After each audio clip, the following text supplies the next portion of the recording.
O'zbekistonda bolalarga ijtimoiy tarmoqlar taqiqlanishi mumkin. Sulhga qaramay AQSh va Eron raketa zarbalari almashdi. Turkiyada otasi Tramp ekanini da'vo qilgan ayol u bilan uchrashuv o'tkazishni so'radi.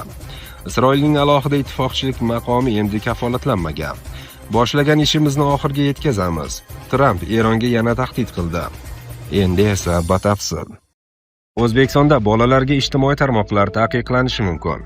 Tarmoqlarda O'zbekistonda ham 16 yoshgacha bo'lgan bolalarga ijtimoiy tarmoqlar taqiqlanishi mumkinligi haqida xabarlar tarqaldi. Qalampir.uz xabarga aniqlik kiritish maqsadida Maktabgacha va Maktab ta'limi vazirligi matbuot kotibi Dilfuza Sobirova bilan bog'landi. Uning bildirishicha, hali ushbu masala muhokama bosqichida bo'lib, vazirlik bolalarga mas'ul idora o'laroq bunga e'tibor qaratgan. Biroq hali qonun loyihasi tayyor emas va bu borada aniq takliflar bildirildi.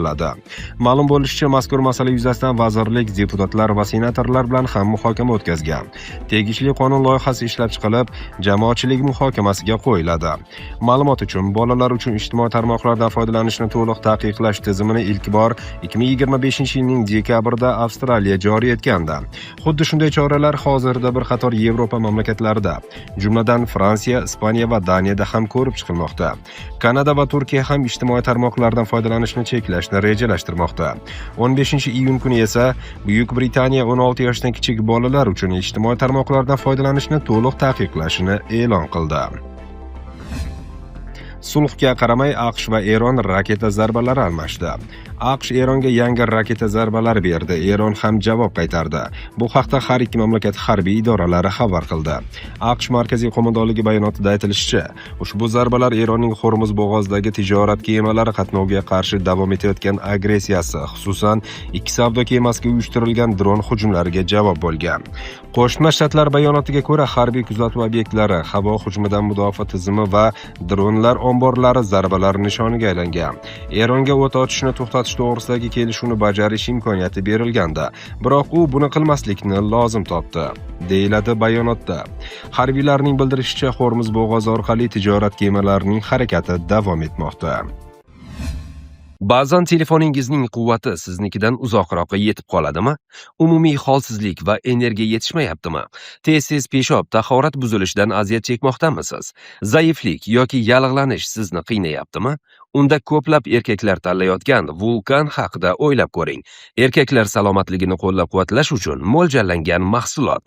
Erkaklik quvvatingizni ham yuqori darajaga olib chiqadi va eng yaxshi yangilik, hozir 30% chegirma. Vulkan faol va ishonchli hayot sari qadam. Boshlagan ishimizni oxiriga yetkazamiz. Tramp Eronga yana tahdid qildi. AQSh prezidenti Donald Tramp Eron yana o't ochishni to'xtatish rejimini buzsa, Washington Tehronga qarshi harbiy amaliyotlarni kengaytirish mumkinligini ma'lum qildi. Bu haqda u ijtimoiy tarmoqdagi sahifasida yozib qoldirgan. Trampning bayonoti AQShning Eron hududidagi ayrim harbiy obyektlarga bergan zarbalaridan so'ng yangradi. Oq uy bu hujumlarni Eronning Hormuz bo'g'ozida tijorat kemalariga hujum qilgani va o't ochishni to'xtatish rejimini yana bir bor buzgani bilan izohladi. Shunday vaqt kelishi mumkinki, biz endi vazminlikni saqlab qola olmaymiz va muvaffaqiyatli boshlangan ishimizni harbiy yo'l bilan oxiriga yetkazishga majbur bo'lamiz. Agar shunday bo'lsa, Eron endi mavjud bo'lmaydi, dedi Tramp. Turkiyada otasi Tramp ekanini da'vo qilgan ayol u bilan uchrashuv o'tkazishni so'radi. Turkiyada otasi AQSh prezidenti Donald Tramp ekanini da'vo qilgan ayol u bilan uchrashuv tashkil etishni so'radi. Bu haqda Haber 7 portali xabar qilgan. Turkiya fuqarosi Nejla O'zmen buning uchun AQSh elchixonasiga so'rov yuborgan. AQSh yetakchisi 7-8-iyul kunlari NATO sammiti munosabati bilan Turkiya poytaxtida bo'lishi kutilmoqda. Men xatni AQSh elchixonasi orqali yubordim, chunki men otam deb hisoblaydigan odam bilan uchrashmoqchiman, dedi O'zmen. U Tramp Turkiyada bo'lgan vaqtda u bilan shaxsan gaplashib olishdan umidvorligini aytdi. Nejla O'zmenning ushbu hikoyasi Turkiyada bir necha yil oldin ochiqlangandi. 56 yoshli ayol 2021-yilda o'zining biologik otasi Tramp ekanini da'vo qilib, otalikni aniqlash uchun sudga murojaat qilgan.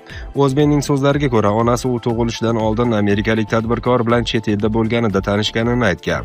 Biroq bu voqeani uzoq vaqt sir tutib kelgan. Ayol bir necha bor DNK ekspertizasi o'tkazilishini talab qilgan.